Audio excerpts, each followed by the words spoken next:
Mhm. Vous êtes trop critique à l'égard de l'institution. Pourtant, vous siégez en tant que député. Tout récemment, en répondant à votre collègue Abdou Mbow, vous parliez par exemple d'une gestion financière qui ne serait pas orthodoxe. Pourquoi? Avez-vous des éléments de preuve de ce que vous affirmez? En fin 2022, à l'Assemblée nationale du Sénégal, il a été mis sur pied les différentes commissions de l'Assemblée nationale. J'ai été désigné par mes collègues premier vice-président de la commission contrôle et comptabilité de l'Assemblée nationale. C'était pour 12 mois. Monsieur Nying, êtes-vous au courant que pendant 12 mois, cette commission ne s'est pas réunie? Est-ce que c'est faire preuve d'esprit critique que de dire tout simplement ce n'est pas normal que les milliards que le peuple sénégalais a accordés à l'Assemblée nationale ne soient pas contrôlés? L'article 30 et l'article 31 du règlement intérieur de l'Assemblée nationale dit que cette commission doit présenter tous les 3 mois un rapport pour rendre compte à nos collègues de la gestion qui a été faite des milliards de l'Assemblée nationale. Et en fin d'année, il y a un rapport annuel. Donc 4 fois dans l'année, il devrait y avoir pour chaque trimestre un rapport et un rapport annuel. Du début à la fin de mon mandat de 12 mois, jamais il n'a été convoqué une réunion, jamais un rapport n'a été présenté, jamais les députés n'ont eu de compte rendu par rapport à la gestion de l'Assemblée nationale. C'est extrêmement grave. Dans un pays qui, je le rappelle, fait partie des 30 pays les plus appauvris de la planète. C'est tout simplement scandaleux, car au même moment, M. Nying, la Corée nous donne de l'argent à notre peuple. Le Japon donne de l'argent à notre peuple. Nous mendions à travers le monde. Nous, peuple sénégalais, nos dirigeants vont à travers le monde, en Russie, aux États-Unis, ailleurs, pour tendre la main. Vous pensez qu'il est normal de rabaisser autant notre peuple, d'aller mendier en notre nom, alors que l'argent qu'on vous confie, vous, élus, et parmi ces élus, les députés, vous ne le gérez pas, vous ne rendez pas compte, vous ne faites pas de la redevabilité et de la reddition des comptes. C'est tout simplement scandaleux, c'est tout simplement choquant. Et oui, je suis scandalisé, je suis choqué, et c'est mon rôle d'informer le peuple sénégalais pour lui dire, dans cette assemblée-là, on détourne, on vole votre argent. Carrément, vous êtes péremptoire. Au même moment où, oui, à Kataba 1, le CM Kataba 1 à Bignona, qui a fait 100% au BFM, n'a que des abris provisoires. Et il y a plein d'écoles comme ça au Sénégal où il y a des élèves qui vont dans des abris provisoires. Oui, c'est tout simplement scandaleux. Vous êtes formel, péremptoire, et il y a des détournements de deniers publics à l'Assemblée. Qu'est-ce qu'on cache? Qu'est-ce qu'on cache alors? Qu'est-ce qu'on m'a caché pendant 12 mois? À qui profite le crime de ce voile opaque qui entoure la gestion des deniers publics donnés à l'Assemblée nationale?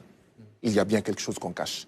Et ce qu'on cache, je le pense, c'est une très mauvaise gestion, c'est une gestion contraire aux intérêts du peuple sénégalais. Ouais, sauf que, bon, peut-être ce n'était pas l'objet. Ici, votre collègue a interpellé l'exécutif sur une affaire qu'on sait, qui concerne l'ONAS, la gestion de l'ONAS. Vous partagez quand même avec lui ce souci de transparence dans la gestion des deniers publics et dans l'attribution des marchés publics. Ça ne devrait pas poser problème en principe. Il n'y a aucun problème, M. Nying. Je vais vous faire une confidence. Mon collègue député, M. Abdou Mbow, président du groupe parlementaire Benno Bokk Yakaar, si par extraordinaire, le gouvernement du Sénégal ne répondait pas à mon collègue député, président du groupe parlementaire Benno Bokk Yakaar, je serais à ses côtés pour dire, gouvernement du Sénégal, répondez par la force, voilà. Il n'y a pas de choix, au président Abdou Mbow. Voilà. Je vais être clair, oui, je vais être formel. Et je suis sûr que le gouvernement n'est pas pour faire dans la continuité par rapport à des comportements antidémocratiques. Cependant,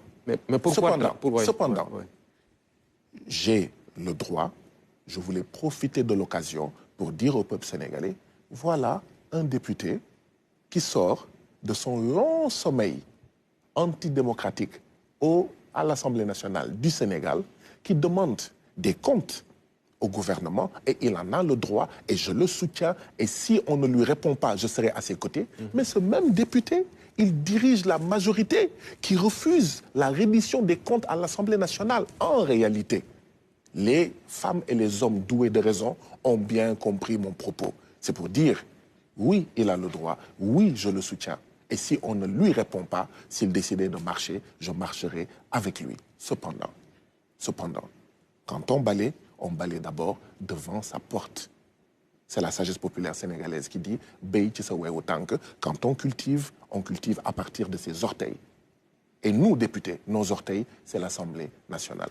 Mais qu'est-ce qui vous permet de penser que ces détournements-là supposés dont vous parlez sont l'œuvre de la majorité? L'institution parlementaire, c'est vrai, il y a une majorité, mais c'est un bureau, non? Non, c'est pour dire, de la même manière que le président du groupe parlementaire, Benno Bokk Yakaar, interpelle le gouvernement avec raison. Et je l'y encourage. J'encourage tous les députés à interpeller au besoin le gouvernement du Sénégal sur tel ou tel point. De la même manière qu'il interpelle ce gouvernement qui est mis sur pied depuis avril 2024.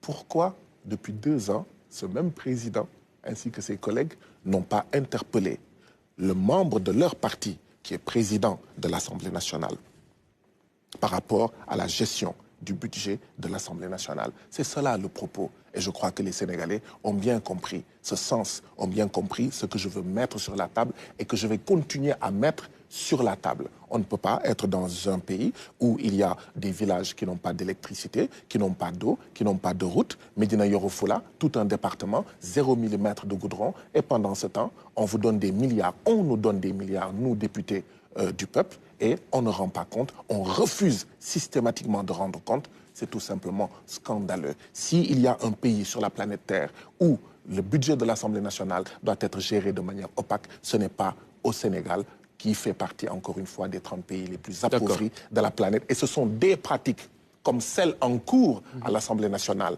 dans la gestion du budget de l'Assemblée nationale. Ce sont ces pratiques-là qui font que nous n'avons pas suffisamment d'argent pour satisfaire les besoins des populations et que nous allons mendier au niveau international pour avoir de l'argent. Alors, pour clôturer ce chapitre relatif à l'Assemblée et éventuellement à la tenue d'élections législatives, il faut peut-être mesurer les conséquences d'une dissolution de l'institution. Il y a des délais à respecter. Il y a le processus de parrainage, disons le processus électoral dans son ensemble. Par ailleurs, il y a un budget à exécuter, un autre à voter, notamment pour l'exercice 2025. Tout cela rend donc l'exercice complexe, ou du moins les conséquences d'une dissolution de l'Assemblée nationale. Vous en pensez quoi? Je n'en pense absolument rien. J'attends que l'exécutif se prononce là-dessus. Je ne voudrais pas épiloguer sur des conjectures. L'exécutif n'a encore rien dit. Je préfère prendre mon mal en patience.